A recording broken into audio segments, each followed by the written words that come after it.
look across sport, the one obvious barrier is the 2-hour marathon. It's not the absolute numbers that matter. It's picking the goal that you think is impossible. It's this journey of taking 3 guys, all of whom are really talented, and telling them, do something that's impossible.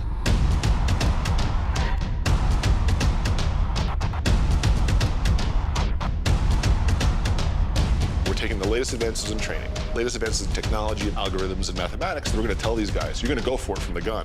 And that is a recipe for greatness.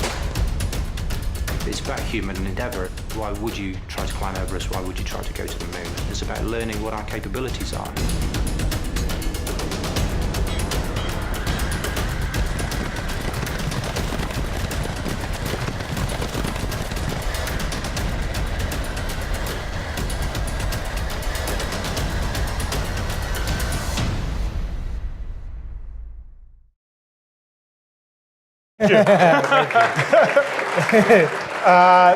First of all, thank you for that awesome intro, Scott. Thank you, Brand Storytelling.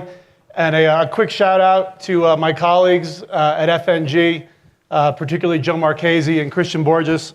There's so much unbelievable innovation and just cool going on at Fox right now that the fact that those guys allowed the little engine that could as part of the portfolio, National Geographic, take stage in front of all these insanely talented individuals is truly an honor. So thank you guys for giving us this opportunity to kind of have some fun. And this is hands down the coolest thing that I've ever worked on in my 17, 18 years in the business. I never in a million years thought when I got to National Geographic 14, 15 months ago that the coolest thing would have nothing to do with lions, tigers, and bears.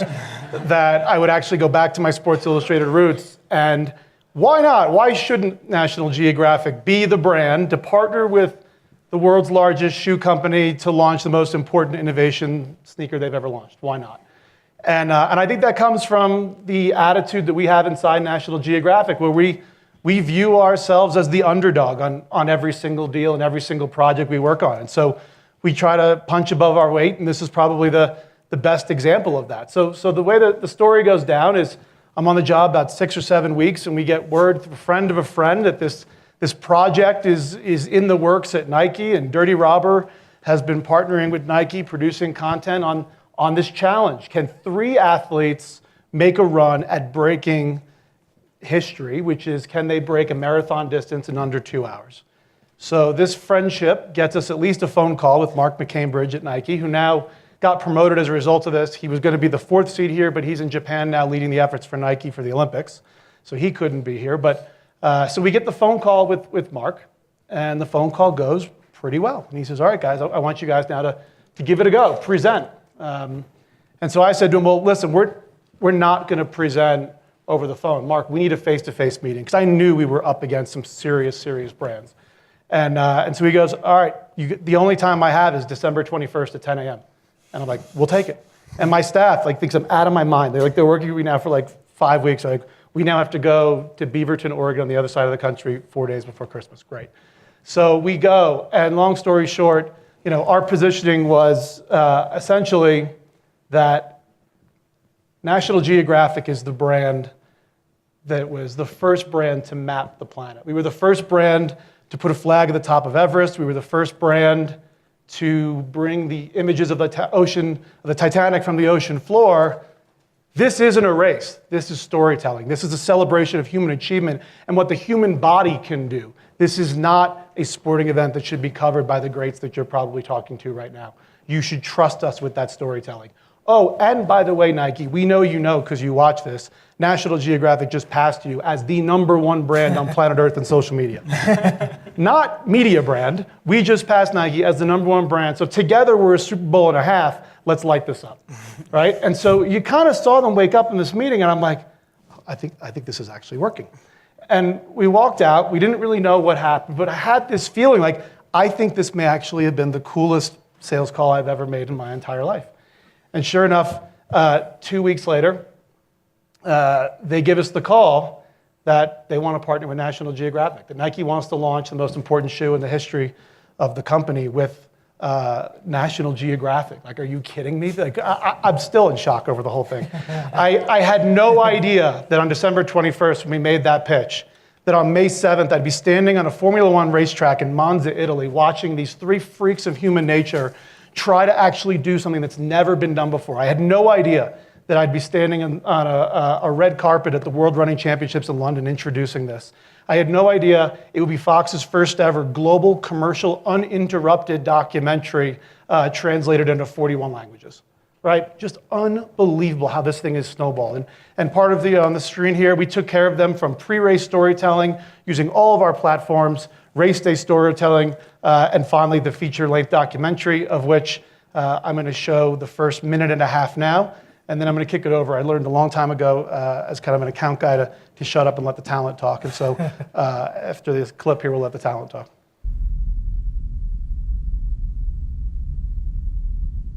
Race control, 2 hours until race time.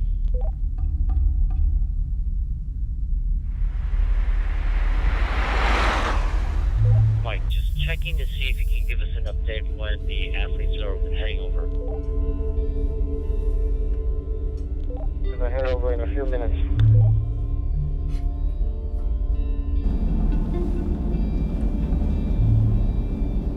Alicia is on his way. Grab the right, just did a lap. Course is clear. Copy that. Getting set and locked for the start.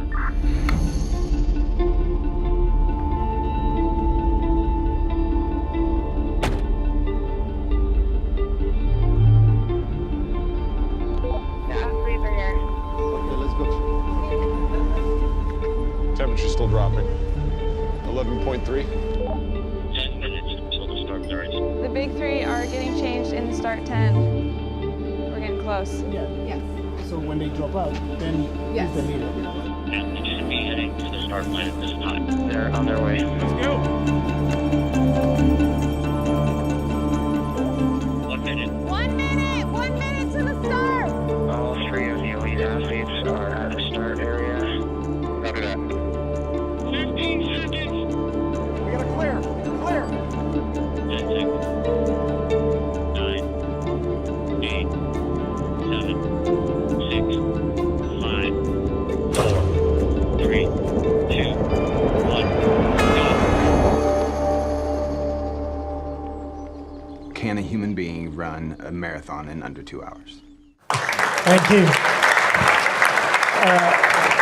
They cut off the very last part. I think is can a human being run a marathon in 2 hours? That's the question we're here to answer. The answer to that turned out to be probably, because not to give away the end of the movie, but we don't make it. I mean, I say we. That might be an overstretch. I didn't.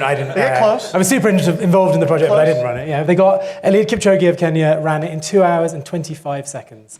Heartbreakingly close. Yeah. And Just 1 second per mile. 1 second per mile faster. You got to put it in context. The scale of the how difficult this is to run a marathon under 2 hours. You have to run 26.2 miles. Every mile you have to run it in 4 minutes and 34 seconds.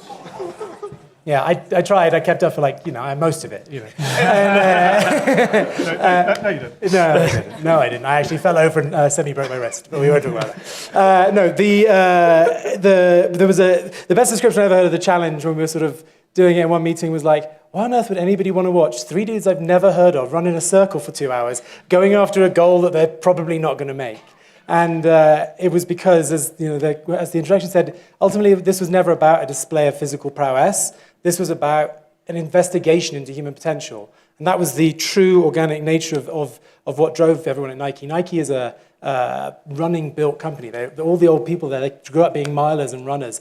And the true authentic joy at investigating whether three guys from Eritrea, Ethiopia, and Kenya could do this was amazing. And it was about human investigation. And when they came to me and were like, hey, I think we're going to do it with National Geographic, I was like, well, as a filmmaker, I was like, would you like to make a film with National Geographic about human potential? This was like a unicorn experience from my point of view. And it was unique for us at Nat Geo because, I run National Geographic Studios, which is an in-house production company. We make content from the ground up, but we also do partnerships. We partnered with Brett Morgan for Jane, so we do sort of what we'd like to do, big and noisy and partnerships. And when the Nike thing came up, and Martin had been shooting for a year. And so immediately my first thought is, okay, what's Martin going to think about this? It's like, okay, we could, how is this partnership going to play out with is it going to be two creative visions?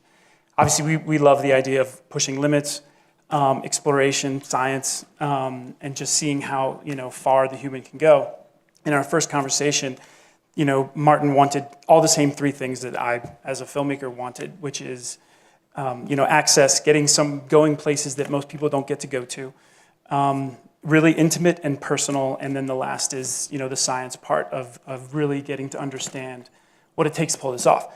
And that was the beginning of, months and months, and then these guys went off and shot some more in Africa, and the next thing you know, we're in Monza at a race, and kind of looking at each other, just being like, holy shit, this happened. And I want to pick up on, like for me, when the call came down, it's like, so we'd been shooting for a year, and we knew that there was an amazing film in here, and there was a lot more than just covering it on the day and doing a live thing, but we also knew that Nike, they're great advertisers, they're great storytellers, they're great at telling their stories, but if this was truly to be about human inspiration, if it was truly be an investigation of potential, it needed partnership outside of that. And when they came to me and said that Nat Geo's going to take it over and they're going to be, they're going to be in charge, like Nike surrendered control of the final project to them, and that was really exciting to me as a filmmaker because it really truly meant we were stepping into, true storytelling. Like there was an understanding of the core of this thing was this real story, and Nat Geo were the people to bring it to life. So I'd been a director for a really long time and done a lot of stuff. So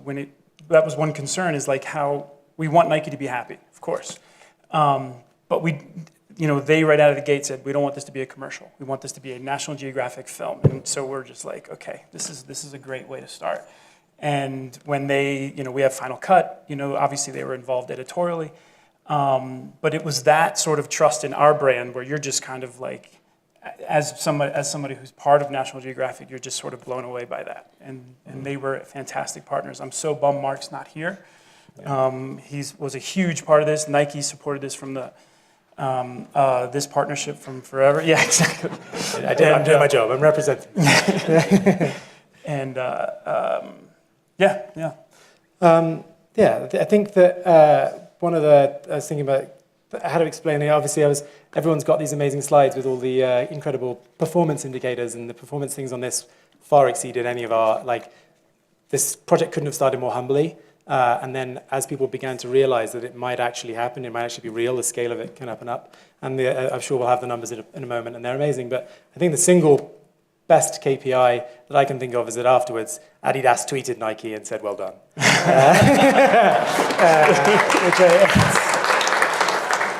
But I think on my side, when Nike had first come back and said, well, actually, you told me a great story about 2 hours ago, which I'd never heard before. I said, behind the scenes, what was it like hearing about what brand you were going to pick to work with, and how did you find out about Nat Geo? And honestly, that meeting, I just felt it was so special. I never heard this before, but he had called Mark at Nike that afternoon, and he said, all right, what's going on? I have some stuff to talk to you about you. And Mark says, do me a favor. He goes, what's that? He goes, cancel the remaining meetings. Nat Geo just nailed it. We're working with them.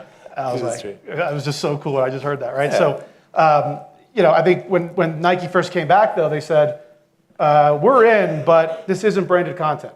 You told us that this story is on brand and on point for you. So I had to go to Courtney Monroe, who's the CEO of the network, and have a real conversation with her and say, Courtney, do you agree? Are you on board? Do you believe that this is germane to the National Geographic brand, that this is the same type of storytelling that you're doing with your Mars franchise, with your Genius franchise, with your One Strange Rock franchise? This is the celebration of human achievement. And she said, absolutely. So this didn't go to the brand studio. This went to National Geographic Studios. That's why I wanted to show the clip at the beginning to really show those titles as you come into it, that this truly was a partnership. And then to have a brand like Nike who gave us final cut, as well as no commercial breaks, right? I mean, we've all heard Joe Marchese talk about improving the viewing experience and 6-second ads, right? This was the ultimate example of a partner who said, we are not going to interrupt this experience. This is an unbelievable, beautiful story of human achievement.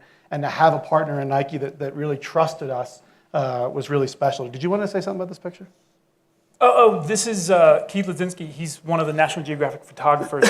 He came to race day, and actually this morning we were filming right outside the race, the day before the race, and light was crazy. There were Jesus rays going everywhere, and so I text Keith, and he comes running over, takes pictures, and the next thing you know, he's posting about it on the Nat Geo core Instagram account, which I think at this point is like 1 billion followers. So it's that kind of stuff that we were pumping out so much content on Instagram. We were making our own short videos.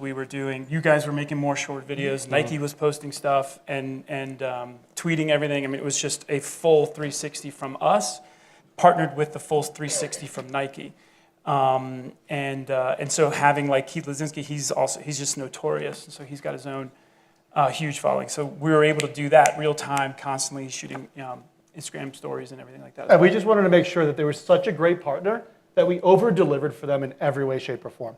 And I'll give you a great example. Like, having the benefit of Fox at our back, at no additional cost or charge, we actually ended up running this multiple times for them on Fox Sports 1, right? Like, what a great audience to also, reach for this brand. On the day of the race, we had put it all on social live. We had guaranteed 45 million impressions. We ended up actually delivering almost 80 million for the whole program, 231 million across all platforms, 104 posts organically that were from our own social accounts, 124 million plus social impressions. And then maybe the best, most ultimate KPI is that we actually got word today that the most recent shipment of the shoe that went out globally sold out like that. And so the product is just, they can't make them fast enough, which is kind of a testament, I think, to the program as well. And after you race, you party. Eliud Kipchoge DJ'd that party, unfortunately. Eliud not only ran some of the fastest time in world history, he joined us 2.5 hours later for an unbelievable kick-ass party. So we did get him behind the DJ booth, but he's just an absolute... I'm sorry. No, if you haven't seen it, see it just for the sake of getting to know Eliud. I mean, he is part prophet, part athlete, and inspiration. Part Yoda, part Bruce Lee. Yoda, yeah, totally. Like, we would joke that He said after, within 90 minutes at the end of the race, he was already smiling. He said, well, now we're 25 seconds away. Somebody else can do that bit.